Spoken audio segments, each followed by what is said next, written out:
introduce Trenton for his icebreaker speech. Please welcome Jeff Wilson to the stage.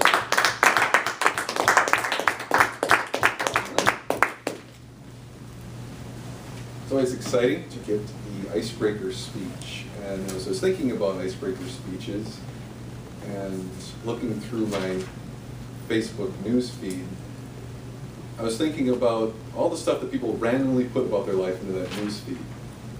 And most of it is stuff that I really don't want to know about their life. It's how I want to carry guns, or the latest gunship that people, that the government has issued. And I'm thinking to myself, I need to pick some new friends.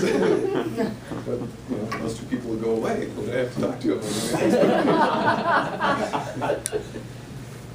So, benumbed with that little bit of humor, I love the fact that the icebreaker speech is a chance for someone to be very authentic. And I think that when you put someone here in front of the lectern, and they address an audience, and they talk about what is meaningful to them, you really get to find out something about them. And I think every single icebreaker I've always heard has been fascinating in one aspect or another.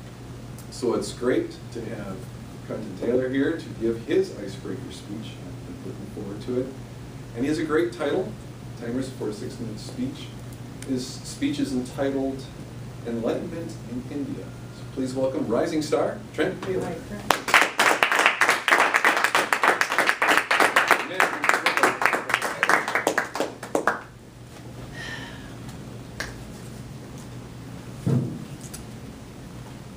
About 3 years ago, I got an opportunity to travel with a cohort of 16 to India as part of a graduate school program I was attending.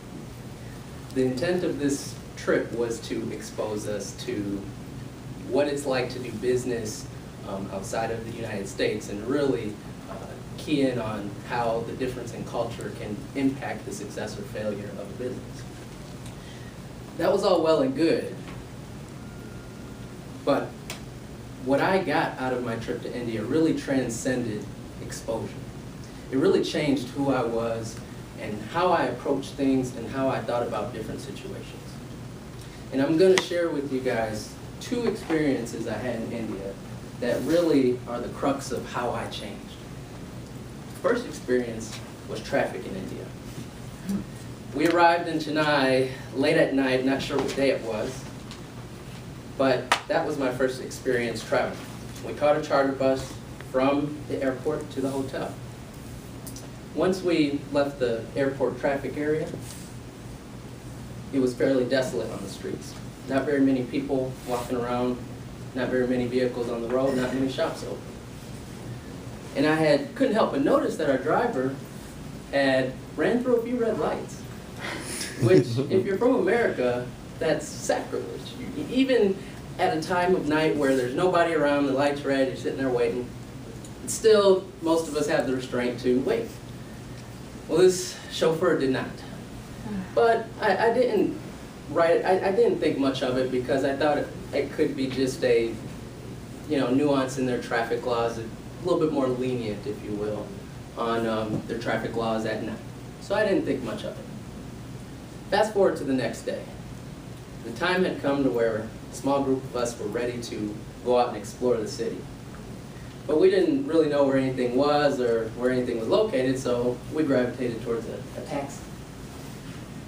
And this taxi that we found was actually a rickshaw, which, if you don't know what that is, it's a small transport vehicle. They come in many different forms, but the one we found was motorized, had 3 wheels, 1 in front, 2 in the back, and it held 2 to 3 passengers, depending on how uncomfortable you were willing to be. So we took this rickshaw to a flea market, and as soon as we got on the road, it was the most horrifying experience I had ever had. Imagine a road with three car lanes that was accommodating 5 car lengths. Imagine a road where everyone's driving at a fairly decent pace, but everyone's still bumper to bumper. Imagine traffic where you've got dozens of people on the sidewalk walking into oncoming traffic, no regard with the vehicles coming. Imagine traffic where there's passengers of motorcycles holding their children while navigating through this havoc. That was traffic. One specific near miss I had was on the way to the flea market. We were at a T intersection where we could only turn left or right. For whatever reason, the left turn had 3 lanes, whereas the right turn had 1. And we were right in the middle of the 2 left turn lanes. Odd, we don't see that very often in there. So as the light turned green, so everyone proceeds to turn left, they're in the left turning lanes. And our driver realized that he was supposed to turn right. And so he did what any prudent person would have done. And he redirected the rickshaw in the middle of his left turn to turn right into the oncoming other left turning traffic. I was benumbed at what had just happened. I didn't know what, I thought I was going to die. But alas, I'm here. The second experience I had was when we visited the Taj Mahal. We stayed in Delhi for a few days, which is in the northern part of India. And we took one of those days and traveled to Agra, which is about 4 or 5 hour drive. And Agra is where the Taj Mahal is.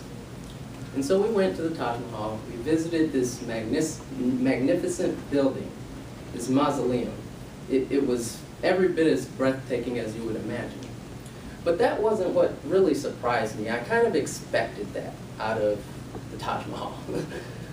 What I did not expect was right outside the gates of the Taj Mahal, the streets and the roads leading up to the Taj Mahal, cattle lined the streets and the sidewalks, and what really looked to be evidently poor people of this neighborhood.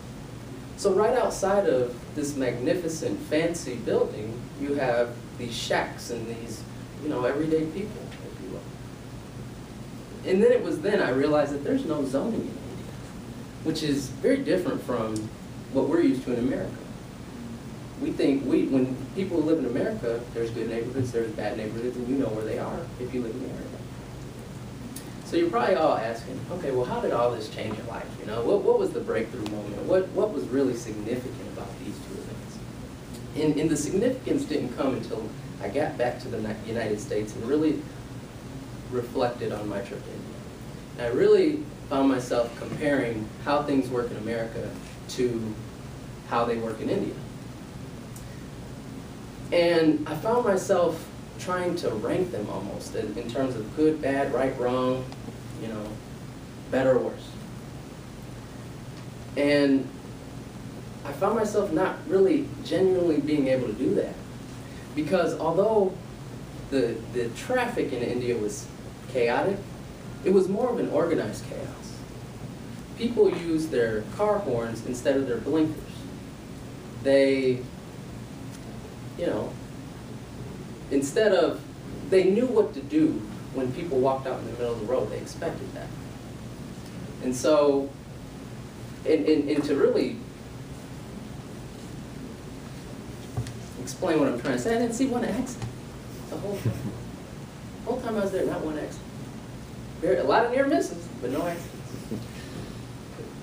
And similarly with my visit to the Taj Mahal, it was different, but I couldn't say that it was bad or good, like that there's no zoning.